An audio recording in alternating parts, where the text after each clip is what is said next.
It was a history-altering draft for the AFC South, particularly big-time players at the top with the Jaguars and the Titans. We're talking Texans and Colts drafts, grades for 2025 draft classes on today's Peacock and Williamson. NFL analyst Brian Peacock and former NFL scout Matt Williamson bring you expert NFL analysis every day in less than 30 minutes. Get an inside look at the NFL on the field and in the front office with elite breakdowns to next-level analysis and in-depth information only for the real NFL fans. This is Peacock and Williamson, and it starts now.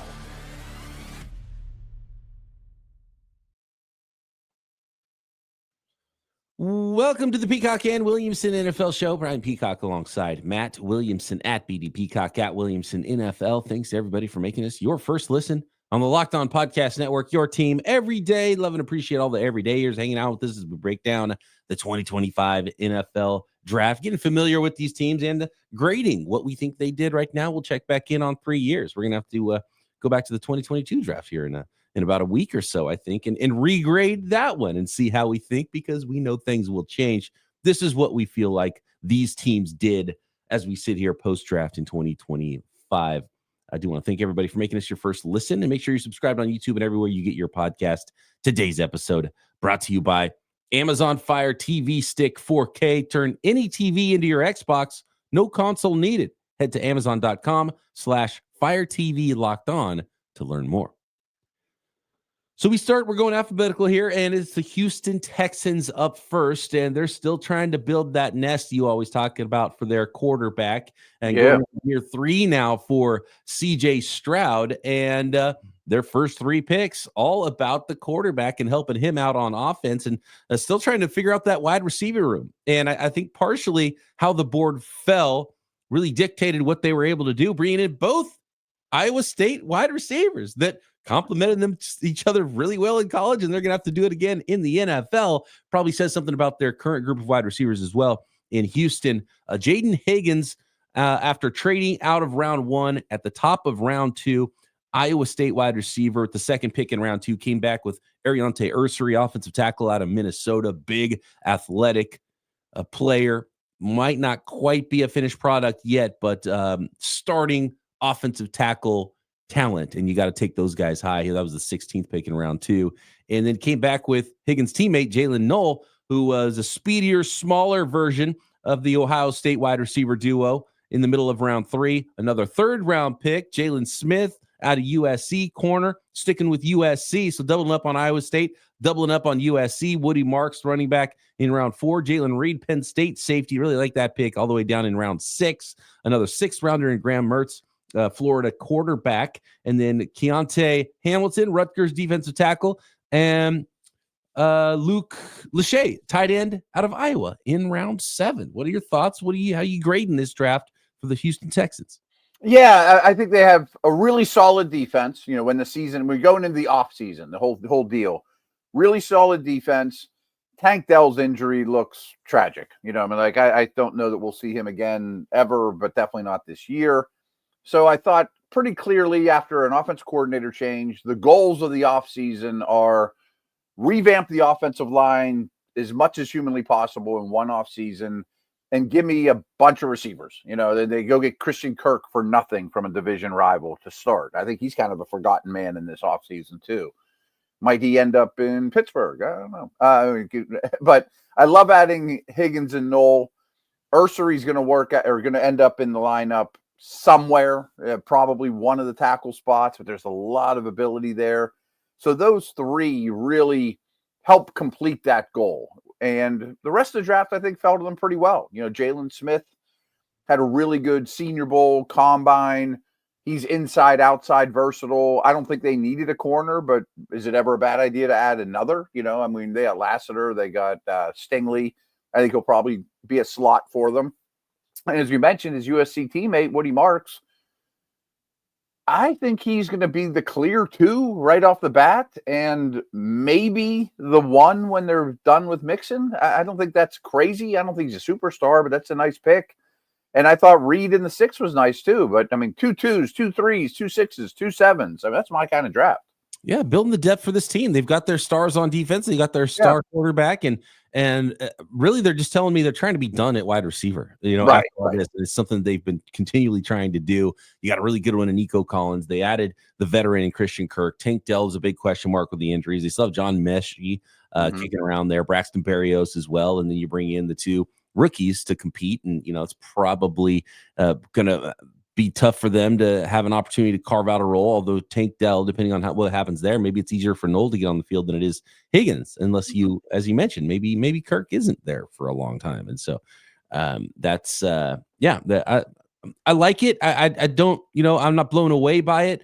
I do like the combination of you bring in the veteran Cam Robinson, you have Arion Territory to develop behind him, and just really, a kind of a similar situation with the offensive line with Blake Fisher, who was a second-round pick last year.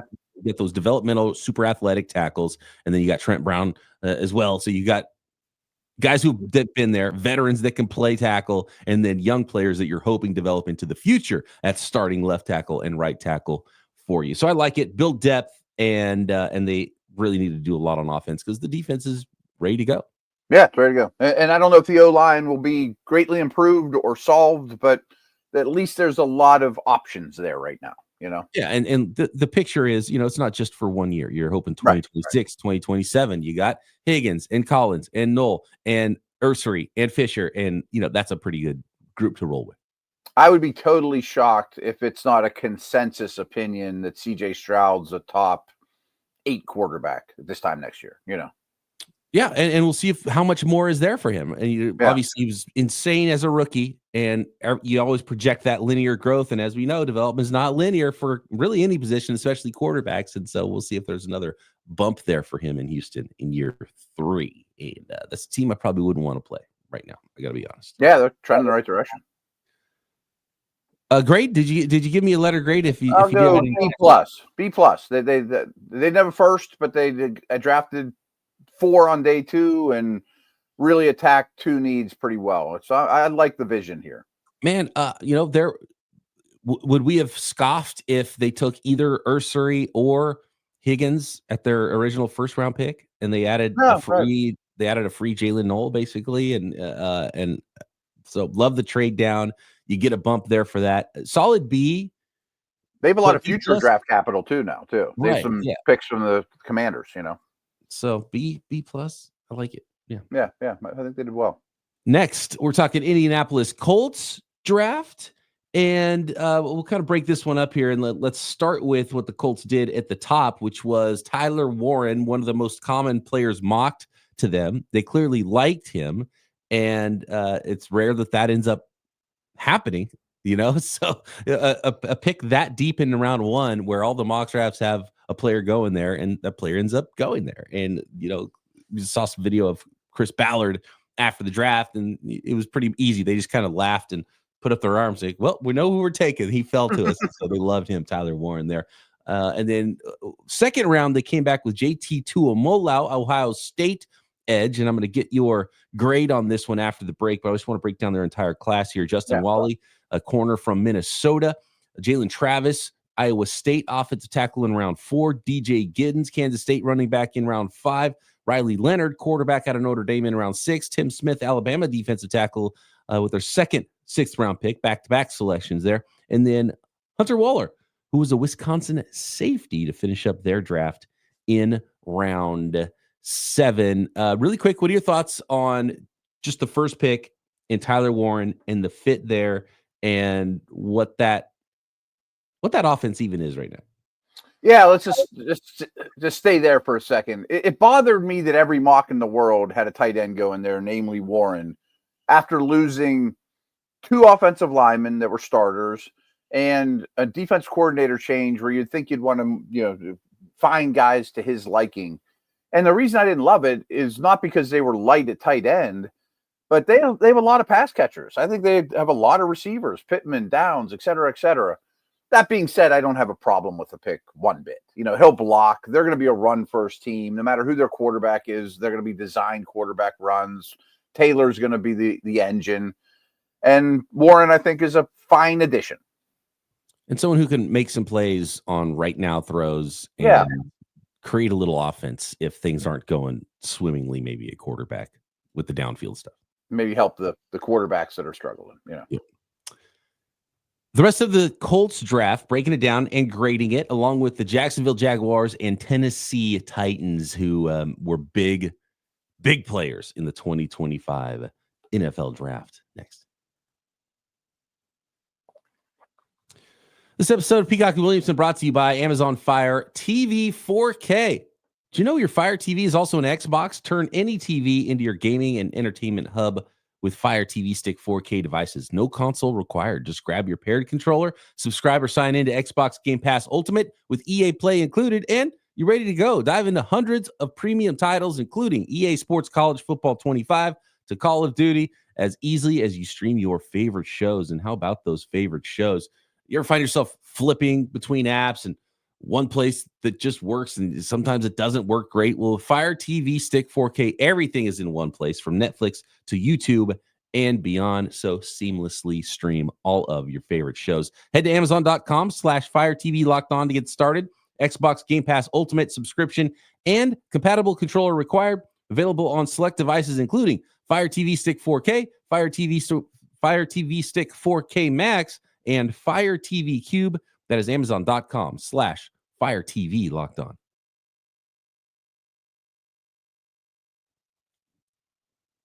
All right, so taking a look at the rest of this Indianapolis Colts draft in 2025. JT Tuimoloau is an interesting one. They drafted a first-round edge rusher in Latu last year. You bring in, he doesn't want to be called JTT, so JT Tuimoloau, a really athletic edge rusher, and he is just, I think, just solid, right? And so you're trying to fix past transgressions, I think, on the defensive line. You're trying to figure that thing out. He's one of the safer picks for me because I think he's going to be really good defending the run, and I think he's going to give you some pass rush, but I doubt he's a perennial All-Pro. Yeah. I 100% agree. I kind of feel like a lot of their draft has that feel to it. Like good. I don't know that they're super high ceilings, but good. I think DJ Giddens is a perfect example of why you don't draft running backs early, because I think he could start games in the NFL and just a dynamic runner, really good player. You get a guy like that in the middle of the 5th round out of Kansas State. So love that pick. Riley Leonard, I think perfect spot for him. 6th rounder, solid backup. See what you end up getting.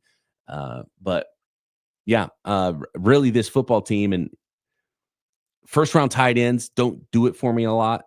I hear you. Yeah. And it's just I'm just like, okay, you got some guys. Yeah. Pull me away. I don't know. Talk me into a better grade, maybe, because I was about to give him a C. Okay. I like him more than that because I don't see a lot of misses, and who knows? I just don't see a lot of ones I disagree with. I see a lot of high pick, 3rd round Minnesota corner volley, Jalen Travis, Iowa State offensive tackle. Okay. I think I like them more than you in that they're a run first team. Travis is a huge beat your face type of guy, not real light on his feet. I think he fits them better than most. Wally started to really grow on me during the process, but I thought he was an early day 3 guy, but so be it. Riley Leonard seems like he should be Anthony Richardson's backup for 10 years. I thought that was a solid pick, and maybe even Taysom Hill him up a little bit. Oh, wow. Is Anthony Richardson going to be there for 10 years? Yeah. That's probably, as soon as I fell out of my mouth, I'm like, yeah. I probably shouldn't have said that. I mean, ideally, if he works out, yeah, that's give him an A for this draft. If the case, right? Because that's really what matters for the Indianapolis Colts right now. This is a B to me, though. I just don't see a lot of misses. I don't see a lot of superstar potential, but we'll see. Tim Smith's a nice run plugger late, and So one more note on that idea, because I think as the quarterback position goes, probably for this team this year, so goes Chris Ballard, right? Like that seat could get real hot real quick. This draft tells me that they really believe in what they have, and they just needed some role players to help what they have already along. Yeah, I think that's. I don't know if I agree with that necessarily. Right, I'm not sure it's the same approach I'd take. I mean, I worry this season is going to be Richardson starts 3 games, Jones starts 4, Richardson starts 2, Jones starts 1. They're just in and out of the lineup, and you end up with none. And so somebody else is in charge of these players next year. Right. And they're all on another team. pretty bleak there. What about the Jacksonville Jaguars? A new regime already there, and they made a big move. And Gladstone, the new GM, putting his statement out there with the very first selection he makes for the Jacksonville Jaguars. They trade up future picks to go get, and current picks to go get Travis Hunter, number 2 overall. So this division with the number 1 and number 2 picks, cornerback / wide receiver, or should we say wide receiver / cornerback. We actually had a long conversation about Travis Hunter on yesterday's podcast, so go listen to our mailbag show. So we don't have to, hijack this entire podcast talking about Travis Hunter and this pick, but it was the biggest move in the draft. And obviously it's going to be a huge part of how we grade this draft for the Jacksonville Jaguars. Caleb Ransaw in the 3rd round with no second rounder, Tulane corner. Wyatt Milam, West Virginia guard in the 3rd. Bashaw Tootin, speedy running back out of Virginia Tech in round 4, coming back in round 4 with Jack Kaiser, linebacker out of Notre Dame. Jalen McLeod, Auburn linebacker in round 6. Rayon Lane, the 3rd, safety out of Navy. Jonah Monheim, USC safety. And LaQuint Allen with the 2nd, 7th rounder, running back out of Syracuse. So a couple of running backs, a couple of linebackers. You had a couple of interior offensive linemen. Got yourself a corner and maybe not a corner. And so right. 2 picks are interesting there because the fact that they came back with the corner, and now that we're hearing a little bit more about it, I think Ransaw is the corner, Travis Hunter is the wide receiver. Yeah, I think it's very telling that your next pick after trading up for a guy like Hunter, there's a bunch of them out there. Right. Yeah. Is a corner. And frankly, I don't know that they're Travis Hunter away from being a Super Bowl team, but he's the best player in the draft. Both positions are huge area needs. You got to get Lawrence right. And if he's throwing to Brian Thomas and Hunter for his foreseeable future, sign me up on that. The rest of the draft is fine. I like that despite being super aggressive at the beginning of the draft, they still were able to make 9 picks. And to me, that's promising because they do need a lot of cheap labor, 2 3rd-round picks, 2 4th-round picks. They need all that depth they can get. Tootin to me is interesting, but the fact they drafted 2 running backs, I don't think speaks well for ATN, who sounds like he's been on his way out forever. Is he going to end up in Dallas or somewhere? I don't know, but that doesn't move the needle for me either way. I think it's a good draft. Probably gone by Halloween. Yeah. Won't be there past the trade deadline. I mean, no chance. Is he going to the last year of his contract too? Yeah, and I don't think they picked the 5th-year option up. They did. Right. So that's the other thing with Gladstone, come from the Los Angeles Rams, prepare for a lot of comp picks in Jacksonville. And they're going to need those to make up for if they're going to be this aggressive and be trading their high picks. And they already started that this year with all those late picks.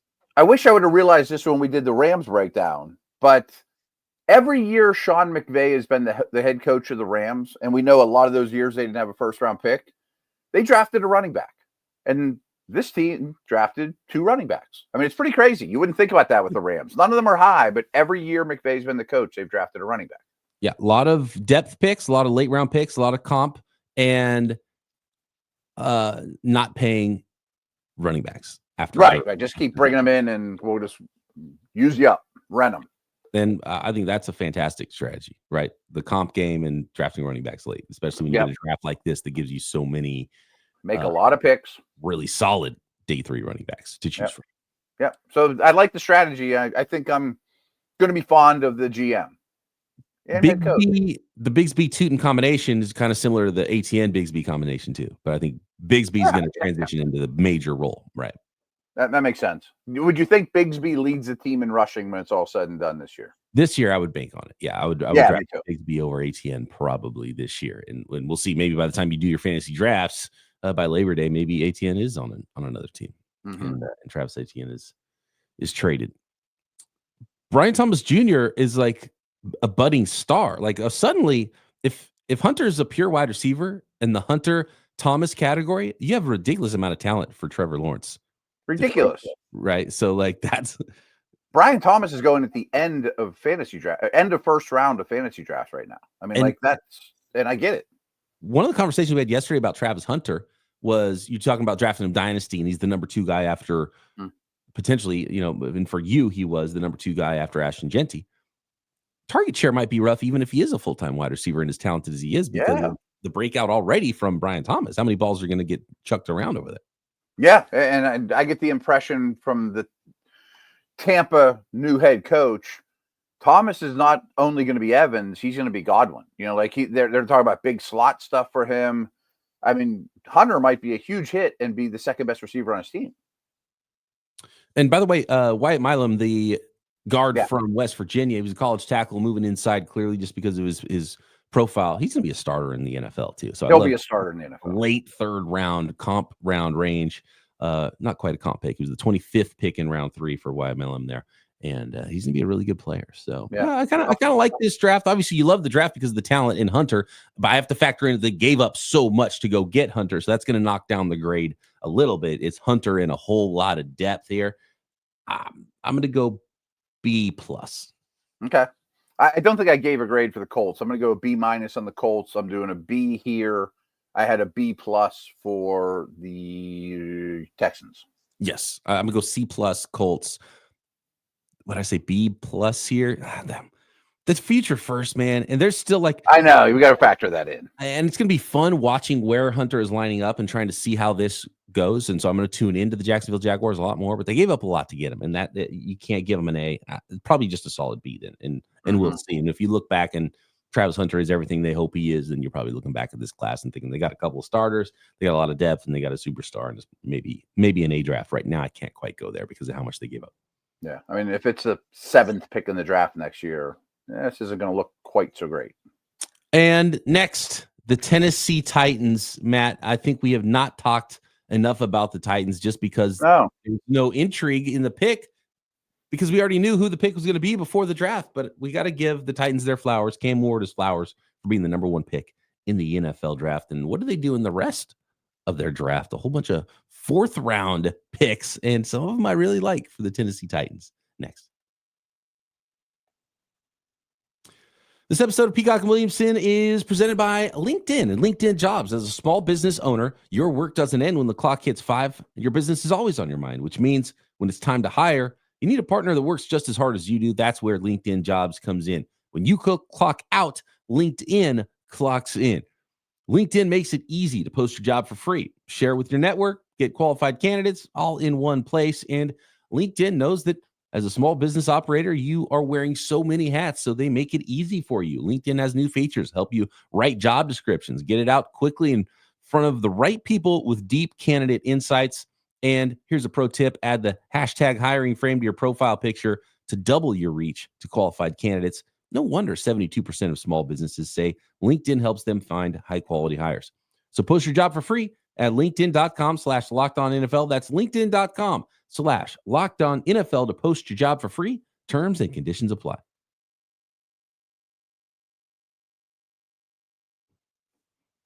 Tennessee Titans going with Miami quarterback Cam Ward at 1.1, the future and face of that franchise now in Tennessee. Olufemi Oladejo in round 2. UCLA edge rusher Kevin Winston Jr., the safety out of Penn State in round 3, and 3 4th-round picks. Chimere Dike, a wide receiver from Florida, Gunnar Helm, Texas tight end, and Alec Iomanner, wide receiver out of Stanford.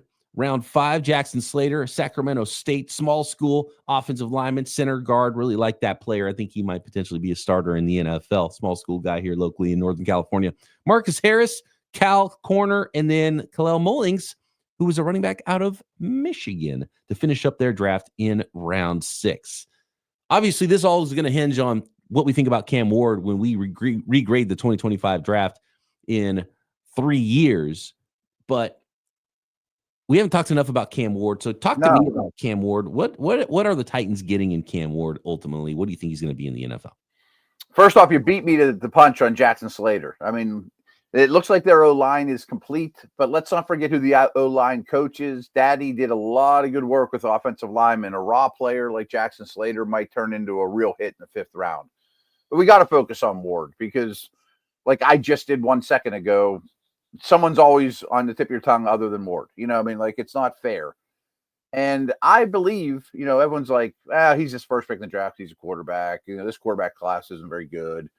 If he came out last year, this version of Cam Ward versus last year's prospects, he would have been 4 for me. I like him better than last year's version of McCarthy, Penix, or Nix for sure. And I don't think it's crazy to say him being the first overall pick 4 out of 10 years is very much in play. There's a lot to work with there.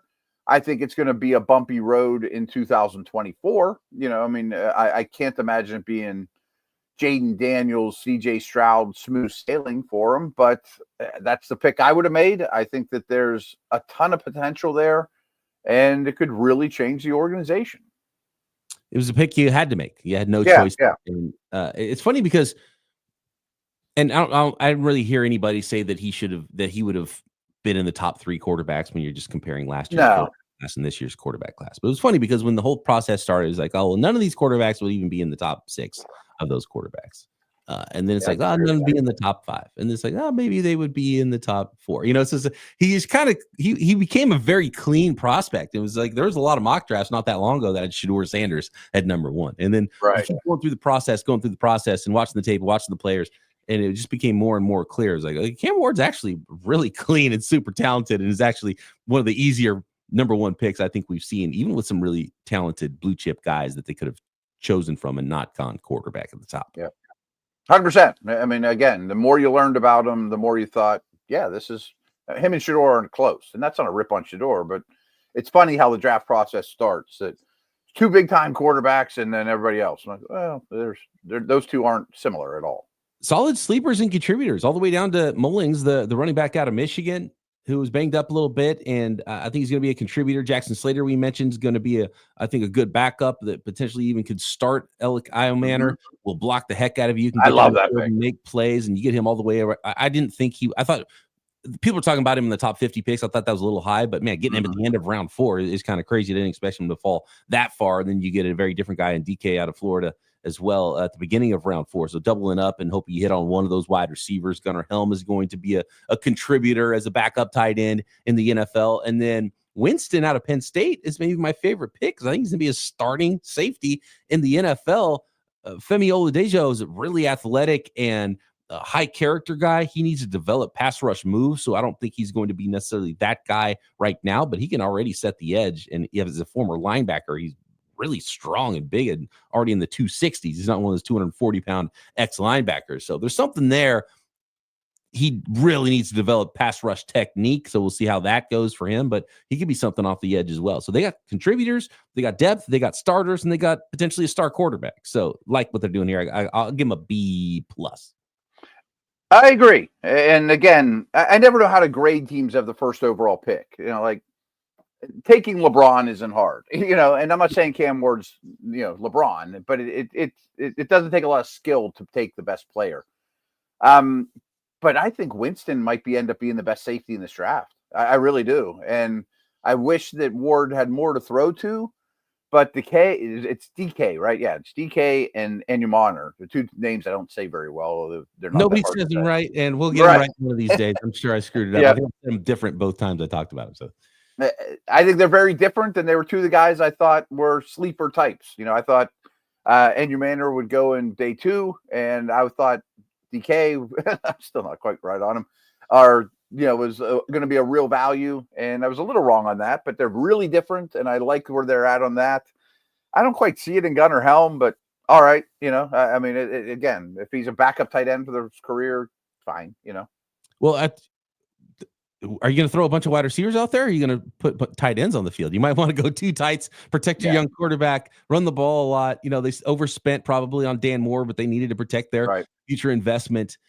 J.C. Latham can move back to the right side at right tackle there.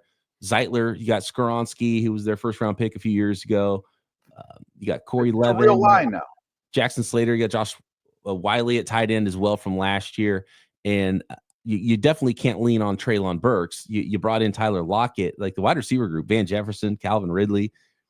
Even with the 2 wide receiver mid-round picks, like they just kind of had to pick some wide receivers. It wasn't a great wide receiver class anyway. So I think don't be shocked when their first-round pick next year is a wide receiver. Is basically exactly. If these guys turn into 2s or 3, if they turn into 3s, that'd be great, and go get whoever the stud receiver is with the 6th pick of the draft next year.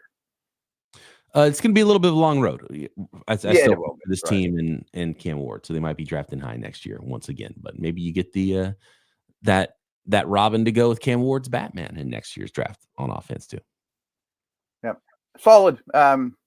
All these drafts I think are slightly above average. In this whole class. I'm going to also give the Titans a B. I like what these teams are doing. Yeah, me too. This is still not the greatest division, but they're trying to climb out of it, right? I mean, if Ward's a guy, maybe 3 of the 4 quarterback spots are strong. I'm expecting a Lawrence turnaround.